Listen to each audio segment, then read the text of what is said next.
Hey, Phoenixes. I want to talk about something that might not be too pretty to talk about. It's probably not talked about very often, but I want to talk about how you can be more susceptible to being love bombed again after you have been love bombed or have had previous times of being love bombed. And how the love bombing can also, in a way, become addictive. It can be something you crave.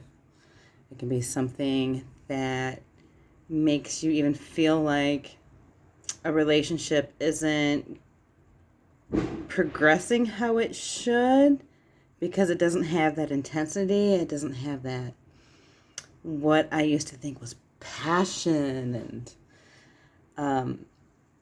and drive and initiative from the guy, and how you can get really confused when you're dating someone who kind of comes at you normal. How it can kind of feel, I'll just say it, a little bit boring, even though it's actually really healthy and it's supposed to be what we're striving towards. It can be confusing for you if you've never really experienced a slow burning love. But that's what it's supposed to be. It's not supposed to be intense and high. So yeah, I just wanted to talk about that for a minute. I know for me, now that I'm back in the dating scene, I've had, I'm not ready to talk about it yet, but I had a kind of whirlwind romance that I now know I was love bombed. And, I kind of thank him in a way because he taught me that I could love again.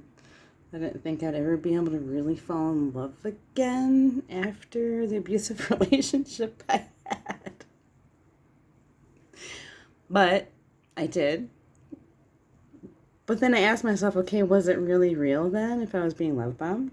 I don't know. That's a debate. But I was able to feel all those feelings again that I didn't think I was going to be able to feel.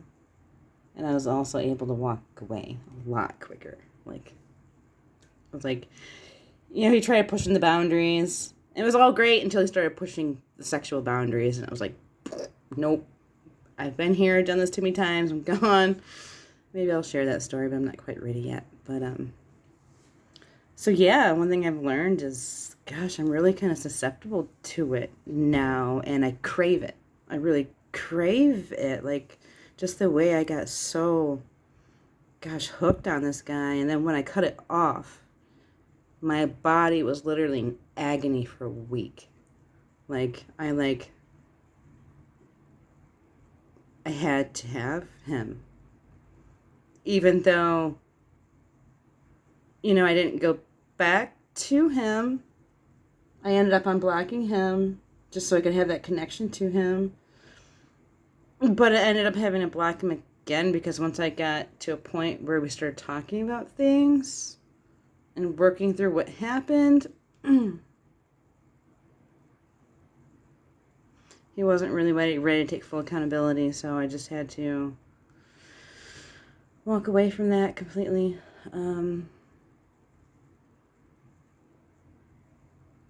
Yeah, maybe I'll tell that story at some point, but it's...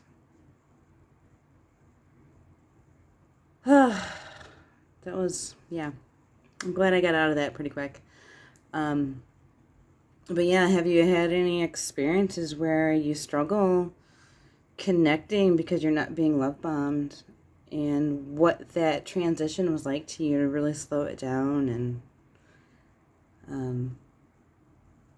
what that's like now? Share your stories, you guys, because I want to know what it's like on the other side, other people that are going through this.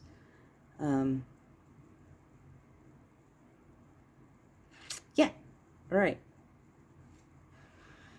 Can't think of anything else right now, but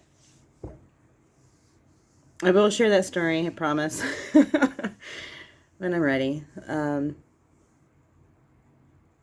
yeah, I'm kind of seeing someone who's not love bombing me, and I'm trying to allow myself to just kind of coast into this and not just think that, okay, well, there must not be any chemistry. Because this person seems like he's got a really good head on his shoulders. He's got a plan for his life. He's really family-oriented. And he's taking things slow with me. He's not being pushy or pervy at all. He's being attentive and kind and, yeah, like really, like in a good way. So we'll see how that goes. I'm just trying to let myself develop an authentic attachment rather than something that's so intense and quick and just, just sucks you. That's what that love bombing feels like. It's just like, and you're just like, oh, yes. Oh, but it blows up. It blows up as fast as it happens, doesn't it? Most of the time. Or you find out years later that the whole thing was a sham, and you're like, oh my God, I thought he loved me. All right, Phoenixes, share your stories and share your thoughts about what it's been like transitioning from love bombing relationships to non-love bombing relationships and what that's been like for you. All right, love yous. Bye. Keep rising.